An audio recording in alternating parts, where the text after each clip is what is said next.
Hey, what's going on, guys? I'm Nick from The Gray Adventure, and today we are doing a tour of the RV right behind me. It belongs to the Loxtons. They are a full-time family just like we are. They've been traveling the country for a couple of years now, so we're going to give you an introduction to them, their family, and then take a tour of their RV.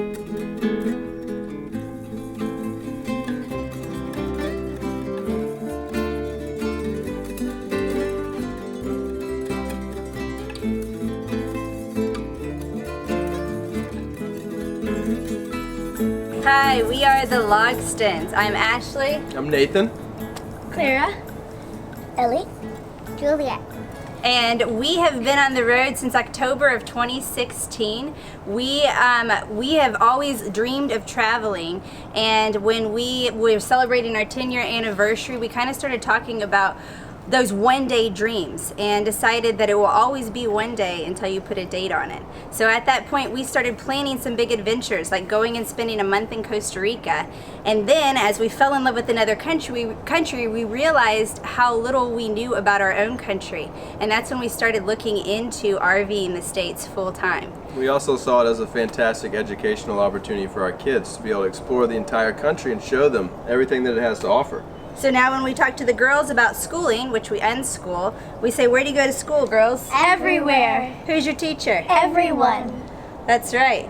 So since we've been on the road, I am a marriage and family coach with Mama Says Namaste, and I also work in my father's company, 48 Days. And in both of those, what we do is we take families from kind of chaos and reaction to living a life of intention, not waiting for one day, and really helping them to not only create the life, but the family they love to come home to. So that's one of the ways that we are making income on the road. And another way that we're making income on the road is we still have a Sticks and Bricks, is what that stationary home is called. We still have a Sticks and Bricks back in our hometown of Nashville, Tennessee, and we Airbnb and do short-term rentals there as another form of income for us.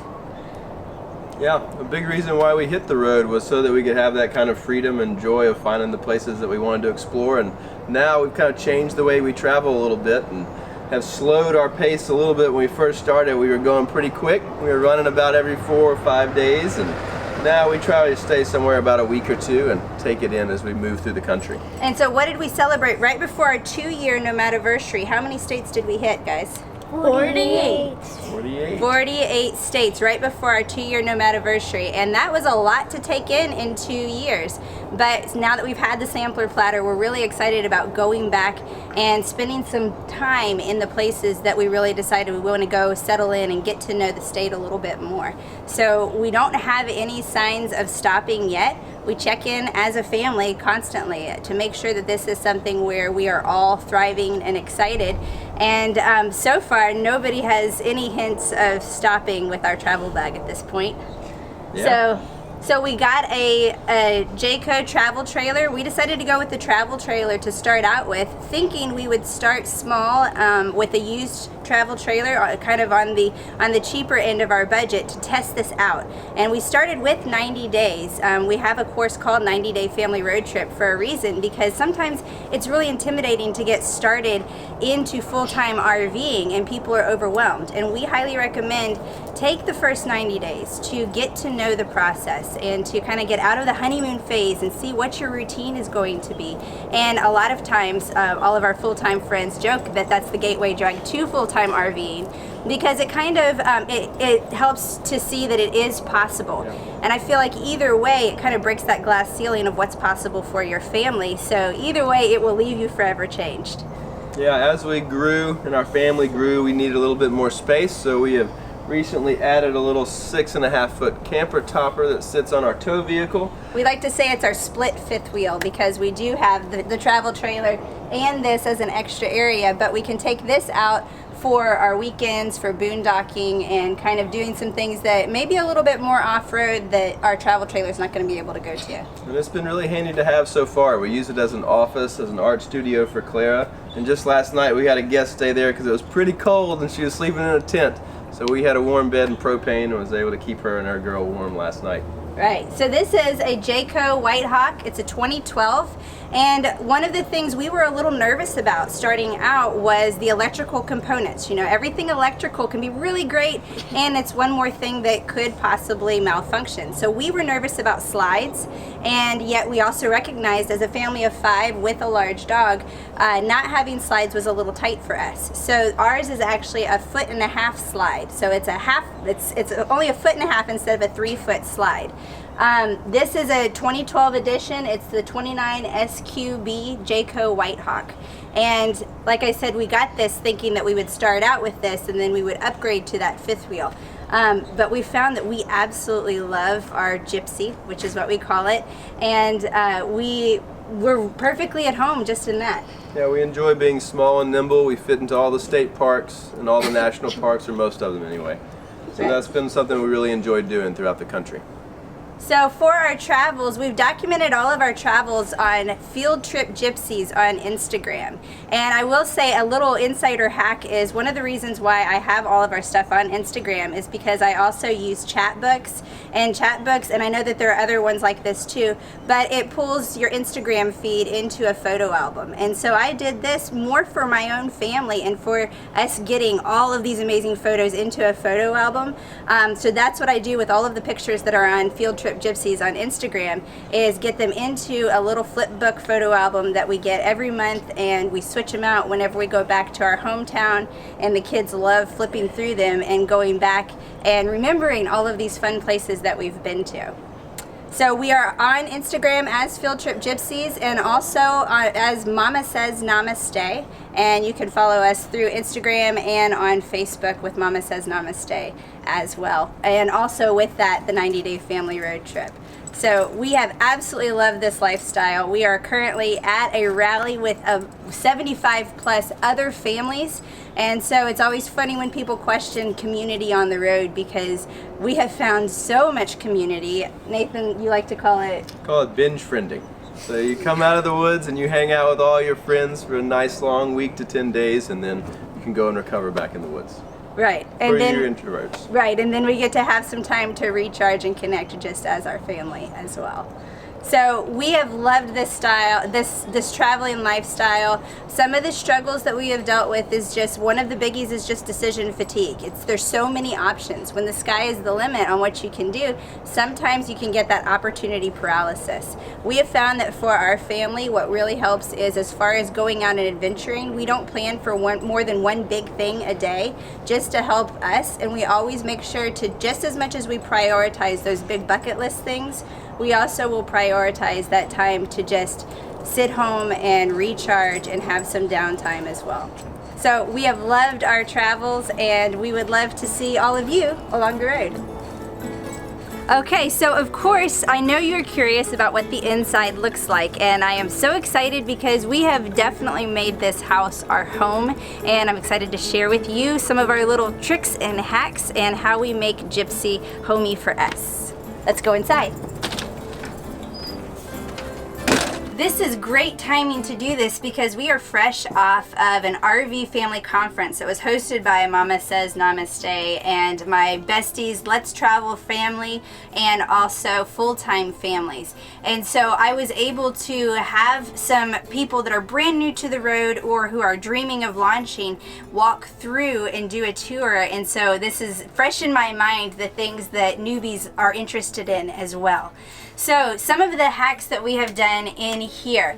First thing is just right here at the front entrance. Of course, I'm sure you have probably already heard about the fact that RVers love IKEA because of the things for small spaces. So we have all of our drinks we keep right at the front, and then this is a Trone, which is very popular, which we put our shoes in right at the door. And also hanging our shoes here because we get creative with different things that we use as racks. So coming in, this is another family member here. This is Poseidon, our betta fish. Now, yes, you can actually have a fish in an RV. We have this one in a very easy to clean format. When we travel, we put a lid on it, and there's actually a spigot so that it's easy for clean out as well. So Poseidon actually rides in the truck with us when we are on travel days, and it's very important to remember that. We've had one mishap where we forgot it, and that is no fun. You don't want water all over the inside of your RV.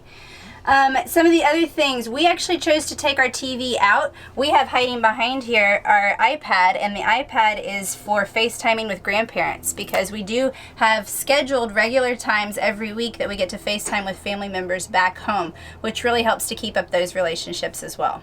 We painted all of our cupboards in here, and if you'll notice, we have all different drawer knobs all across the place. I wanted to have a unique touch, and with only having this amount of area, it was fun to kind of collect them as we go. We did a few play on words with some of them, like barehanded, and we had fun picking those up and picking them out. Another thing is the way that we have this is our bedroom has entries on both sides. Since we didn't necessarily need an entry on both sides, and I was all for not having kiddos show up right here at my face at nighttime, we blocked one side off, and we actually used some bee boxes. My husband was a bee charmer before we left in one of his fun hobbies, and we had all these bee boxes that couldn't be used anymore for the bees, and so we stacked them. We can move them around, which is great and versatile, and it's been really fun for us to have that for storage. Some of the other things that are on it that are great is in minimizing with kids and small children, sometimes you end up with papers everywhere. We have figured out some ways to combat that. One of them is this thing here. It's called a Buddha board. Think like modern day Etch-a-Sketch, and we don't have any water here. And you can draw on it, and then the rice paper dries it quickly, and the kids love drawing on that. We also have dry erase boards kind of all over the house, and they do dry erase, and that way they are able to get as artsy as they want, and we don't end up with tons of papers all over our house. Now on the slide here, we did have a jackknife sofa that was there, and it was really heavy and it was a bit cumbersome. We needed to have some more spots for eating. So we ended up getting some pieces. These we just bought off of Amazon, and it's 2 plastic pieces, and you can put anything you want on top of it. We've seen some cool modifications where people have used surfboards and things like that. We used some barnwood that we had at my parents' house, and an actually a leftover piece from an IKEA desk that didn't fit. And what this does though is it converts into a table. So this is super lightweight, which is great for not having weight on our slides. We were able to do it around our trash can here, and this is where our youngest children oftentimes will eat their meals. You'll notice we do not have a dining room table in here. Right here is where the dining room table would be. It was a big U shape around. We opted to take the dining room table out because for us, we're together 24/7, so it's not necessary that we have to have every single family meal together. We really are always together anyway. And most of the time, we're traveling in beautiful weather and we're sitting outside on a picnic table for those sit-down meals. So we opted to do what we call the big comfy couch. And so we have this whole thing on a platform. We can lift the whole thing up, and there's storage underneath on each side for our food. We also did milk crates on one side, and the milk crates store all of my daughter's crafting and yarn on one side of it. And then on the other side, we have magazine racks, and that's where we stack all of our electronics so that they're out of the way, and there's also a charging station right there where we can charge them. So this is definitely our big hangout spot. We've also, just for convenience, our shop vac right there. We have quick spills, we can easily clean it up. We chose to do indoor-outdoor rugs for this strip. There's yoga mats underneath it so that they stay nice and soft. And it's great because if they get messy, then we can just take them out and hose them off and let them dry. And we've got some clean rugs here. Having rugs inside an RV can really help with the dirt factor. And me being a clean freak, that was something that really bothered me. And so these ones are easy to just use the vacuum and sweep them up, or wash them. And what we do is we travel. We usually stay at a place around anywhere from 4 days to 2 weeks, and every travel day is cleanup day. So of course on that day is when we will take them all out, shake them down, and sweep and get our floors nice and clean again. So in our kitchen, we did replace our sink with an IKEA sink, and I love this one because of having the extra space here. I didn't need any bigger than this as far as a sink goes. And my cutting board fits right there, which also helps to give us a good amount of counter space here. We've gotten creative with some things. My husband loves to cook with the wok, so we have a wok actually stuck up here in this area because we knew we could utilize that space for other things as well. So we store our wok and our paper plates and things in there. Some other things that we have is, if you come back a little bit, we are utilizing magazine racks to store extra things here, in the spice racks, which are from IKEA, also something a lot of RVers are using. And these spice racks you can get super creative with holding books or spices or anything else that you need. We didn't know what to do with our jackets, and we had some extra space, so back behind this curtain is where we store our jackets. So we kind of did this so it wasn't as cluttered looking, but that really helped. And we also had a door right here, which ended up being more of a headache than what it was worth. And nothing says unlevel like a door that just swings constantly. So we took that out and we opted to do a curtain with a magnet that keeps it shut. And that's what we use for privacy for in the shower. We do actually have a bathtub in our RV. It's a small one, but it's perfect for the little kids. We did this, and then we installed a towel rack up at the very top, and that's where we store our towels, and also where we can dry things in the house when we're in places like Florida where it's super humid and things don't dry easily outside. As far as even inside our bathroom here, we decided to use the stacking plastic for it so that we've got everything easily accessible, and if we need to, we even have a tension rod in here for travel days so that we can make sure things don't fall out. Special note, just make sure on travel days when you open up cupboards and especially refrigerators, do them very, very slowly. You never know what might fall out at you. We also, just for shower houses and things like that, each kid has a little bag that says everything that they need for showering, and really at the sizes that they are, they can even fit their clothes in here a lot of times, and then they have something easy to carry to a shower house for those times when we don't have warm water, which happens a lot of times because we have a tiny tank and we do not have a tankless water heater, which gives you that hot water all the time. So going back into the back bedroom, this is where I have some great hacks for kids. We don't have a ton of toys, first off. So each child has one Trone, which I talked about before, one Trone that's filled with their toys. And that's it. That's all they have. And quite honestly, the most favorite toy out of any of our children is literally a twin fitted sheet. This is their dragon wings, it is their fort wall, it is everything. And it is amazing how the number of sibling spats have gone down in direct relation to the number of toys they have possession of. And we have found that the best toys that our children love are trees, rocks, and water, and sheets. So, in here, I was concerned with my littles who are a little bit wild and crazy in their sleep. I was concerned about them falling out. One of the hacks that's super common, of course, is a spaghetti noodle over on the side to keep them from rolling out. But another thing that what we chose to do is we took our mattresses, first off, flipped them upside down, so it's plastic. That helps if you have any risk of bedwetting. On top of that, then we slid the whole mattress, we put a fitted sheet on it, slid the whole mattress into the sleeping bag. What that does is that keeps them in like a little burrito. The sleeping bag doesn't slide off during the day, and the children don't slide out at night. So it has worked really great for us, and these sleeping bags actually have a thin sheet on the top so that they can slide in if they're too hot to actually fit underneath the sleeping bag. So we've loved that as one hack just for keeping the kids in the bed. Another thing we did is the walls up here is contact paper. Now we have every wall is painted or there's wallpaper on. And we have done peel and stick wallpaper, which is what is throughout the whole living room. And that is super easy to apply. We have done contact paper as well.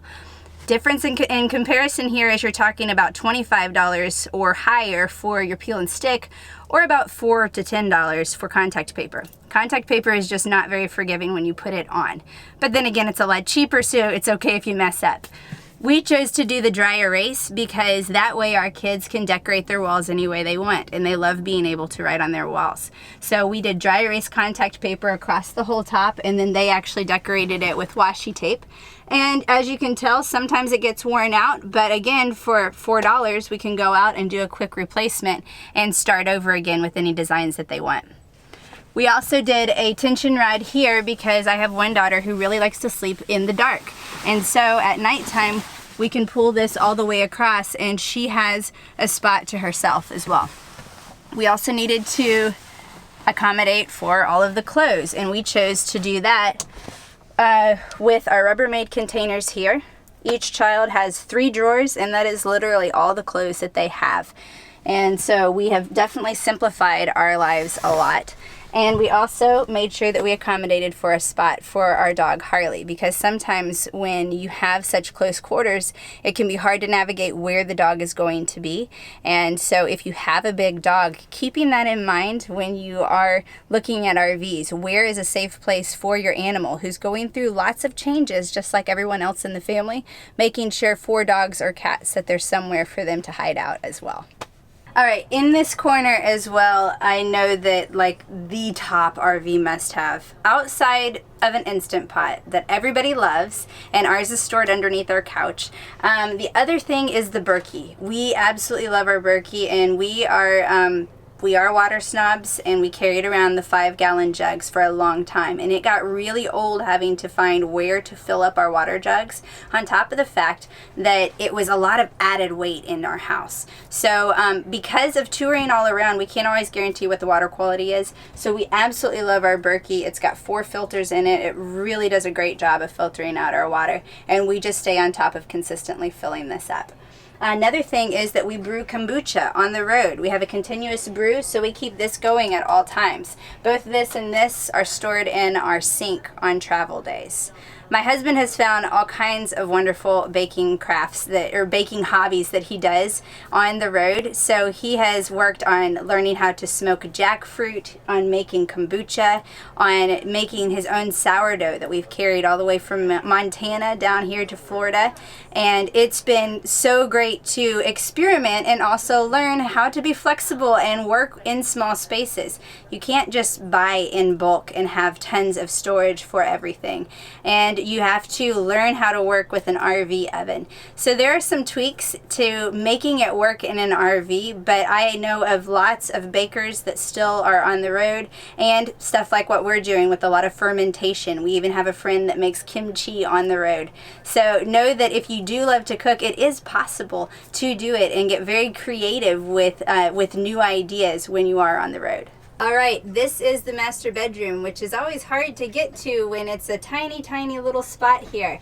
But what we have is we have storage underneath our bed. We did the peel and stick wallpaper on the backdrop. And for me, with doing video conferencing and video calls that I do, up until we got our extra little truck camper, back there with that backdrop and that lighting is literally where I have done a lot of professional videos, and nobody has known that I'm actually sitting in an RV. Back behind here on the other side of the bed is where we have our laundry, and you can actually access it from the shelves, so you can slide your hand through to put your laundry there. Back here is, right now we just have lights, but we've also considered even adding a TV on this side that's hidden just for those random times that we want to do a movie night. Other than that, it's basic storage in here, and we have, again, just keeping it small, we just keep it minimal with the number of clothes that we have, and they literally all fit in those cupboards. And the only other thing I wanted to share is we are a musical family. We are an artsy, creative family. We have lots of craftiness and lots of musical stuff. So we had to be creative on how we were going to store. I already mentioned that we had, yarn in our milk crates here. We have Indian beading and drawing things underneath our storage here. And we thought of what instruments would be easy to carry on the road. We carried a guitar for a long time, but what we found is that our ukulele is very well loved, and my husband takes it all over the place. So we have a ukulele that has been great for all of us to learn on. We have our djembe, which is great to take for drum circles, which we find in our travels. And this tongue drum has been a great addition to our home because it is small, it is easy to take around, and even a 2-year-old can make beautiful music from it, which is very well appreciated when you're in tiny quarters with antsy kids on rainy days.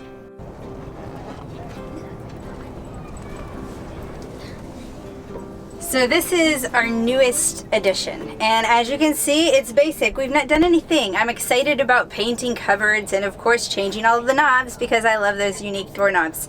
So we got this because of me working and doing conference calls and doing one-to-one coaching video sessions. I needed to have a place where I could do that. And sometimes we don't have the best internet, and I'm driving out somewhere and need to have something professional looking for work.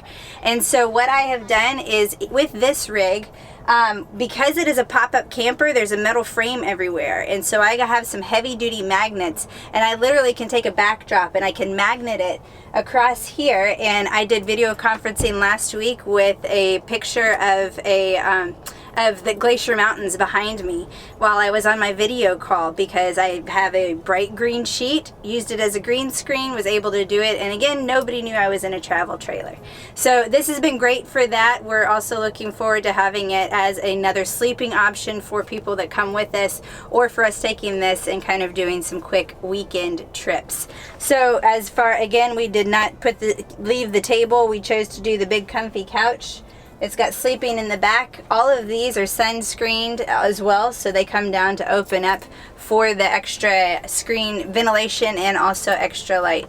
So we're looking forward to making this even more homey, and it's just fun when you hit the road to kind of see what you do to make it your own and to customize it to fit what it is that you need. So we are excited about doing that even more in this little tiny space. So that's going to do it for the tour of the Loxtons RV. If you want to follow them as they travel across the country, you'll find links to their social media accounts down in the description below. But if you've enjoyed this video and some of our other travel videos where we've done introductions to other full-time families, make sure you give this one a thumbs up and don't forget to subscribe. We're hoping to do a lot more of these, so make sure you come back and check those out as well. Thank you guys so much for watching, and we hope to catch you on the road.